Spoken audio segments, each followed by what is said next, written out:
Hello, hello, hello. You're tuning into another episode of The Wunderkind Show.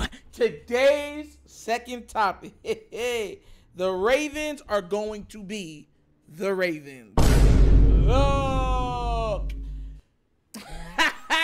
I'm laughing that I read this, right? Because, mind you, you guys remember that I live streamed the draft. I live streamed it. So everything I'm saying, I'm going to say I said in the draft live. And I kept asking, I said, bruh,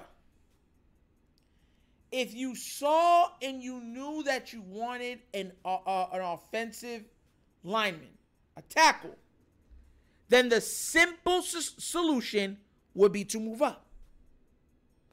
I'm hearing from a lot of people that after that happened, oh, those offensive tackles, they weren't really worth it.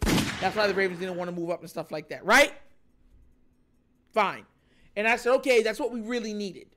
That was our biggest area of concern, the offensive line. And I said, fine, if you don't get that offensive tackle and you do not want to move up and reach, because that's one thing the Ravens are not known for, reaching, fine. I said, well, it would make more sense for you to move back, consolidate the picks, and then you would have more second-round picks, and you would still get the guy that you want. Unknowns to me and unknowns to you, the Ravens already came in there with a plan. They came in there with a pre-draft scenario, and one of those pre-draft scenarios was Wiggins. And I'm going to read this to you because Ravens Nation Live posted it. Shout out to him. And he said in his pre-draft meeting, the Ravens told Nate Wiggins that if he was there at pick 30, they were going to take him. EDC knew what he wanted or who he wanted all along. He has his guy. That literally means he was not, listen, and I know everyone's saying you go in there with multiple scenarios and stuff like that. No, his scenario is who is dropping down the board. We're picking best player available. And that's exactly what they did. And they thought, after seeing the board start lining up as being heavily offensive driven, they said the best defensive player is going to fall to us, and that's who we're going to take. And he took who he believed was the best defensive player at that point, and that was Wiggins. Now, look, I've already told you, Wiggins can end up being a superstar. My point, and I always keep reiterating the context of my point, was that you could have still got Wiggins in the 4th round. But, here's a but. Because context matters. See, I'm not above reevaluating everything that I say and do, because I'm not perfect. What if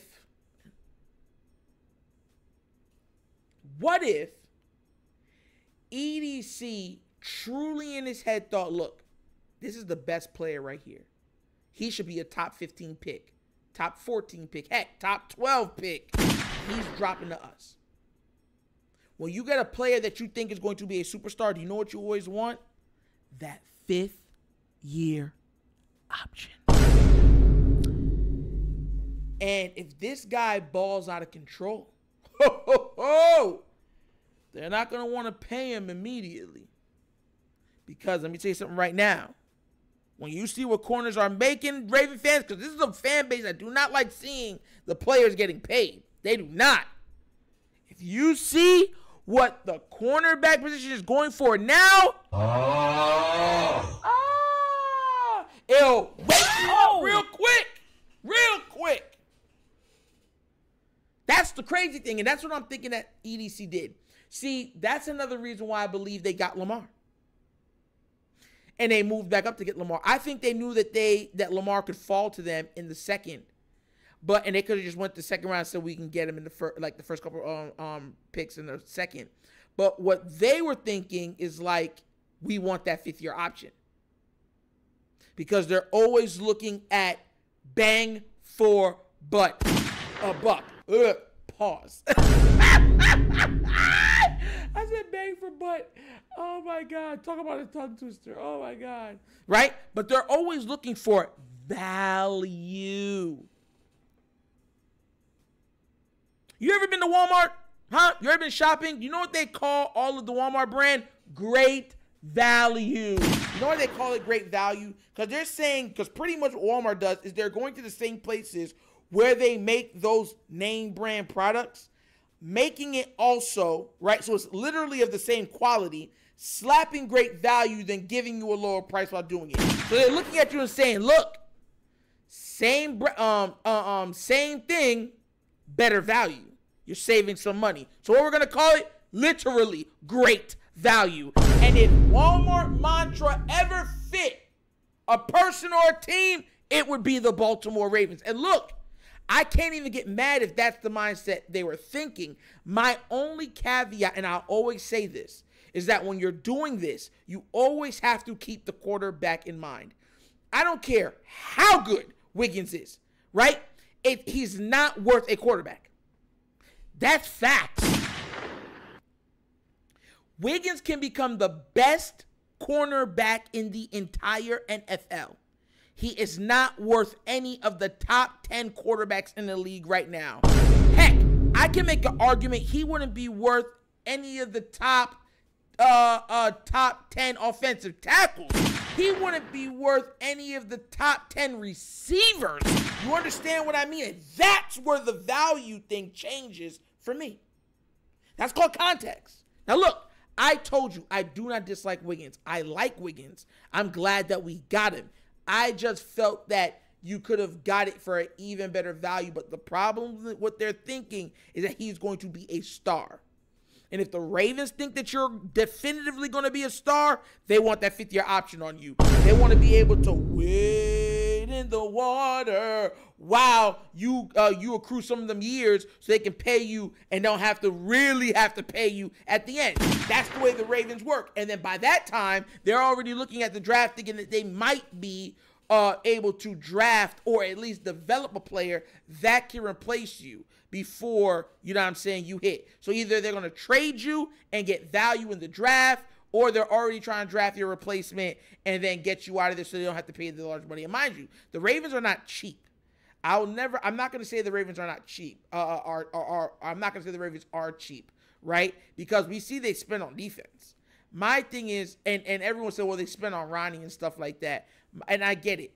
But my thing is that I would like for them to spend more on the offense. You understand where I'm coming from? Because I get that you can make a lot of value when you're looking at it from a defensive standpoint and saying, well, these players are high-tier players that are being misvalued or devalued because of the viewpoint of NFL offenses. But you have a superstar quarterback. And as good as that superstar quarterback is, he needs proper help. And help is not just weapons. Help is who protects him. The president can't do all that stuff without the Secret Service. You need somebody to protect you. T'Challa was the Black Panther. Who do you have around him? All them bald chicks with the spears. And they would gut you in a second. As strong, as powerful, as dominating as he was. Right? That's how this works. But hey, maybe I'm going crazy. You know what I'm saying? But like I said, EDC went in there thinking that he was one of the best players. He had no inclination on moving up. He had the mindset to say we're going to stay. And whoever the best player is, if it's a defensive player, that's who we're taking. So that's why we got Wiggins. But what do you guys think? Do you agree with me or do you disagree with me? Do you think, hey, that sounds exactly like EDC? Or are you going to say, nah, Nitro, bro, you're looking at this wrong. Context doesn't matter on this one. Let me know what you think down in the comment section, all right? But as always, that's the episode of The Wonder Kind Show. Thank you for watching. Y'all know how we get down. We have fun and we laugh. But everything we talk about rooted in what? Facts and truth. Please do remember, like, subscribe, hit that notification bell, and leave a comment. You know I love the comments. If you've not done so already, check out the TheWunderkindShow's Patreon. Yes, 3 tiers of content goodness within via consumption. Give it a look, give it a try. Let me know what you think. And if you would like to donate to this channel, help out with equipment and such stuff like that, bottom of the screen, QR code. QR code's to a Cash App. Cash App is located in the description of every video that we do. And the name of it is $, The Wunderkind Show. Super easy. But once again, this is The Wunderkind Show. This your host, Dr. signing off. And as always, you know my slogan. Peace. And I am out of here. Huh? Yerp. Finish him, Daddy. Ah, ah.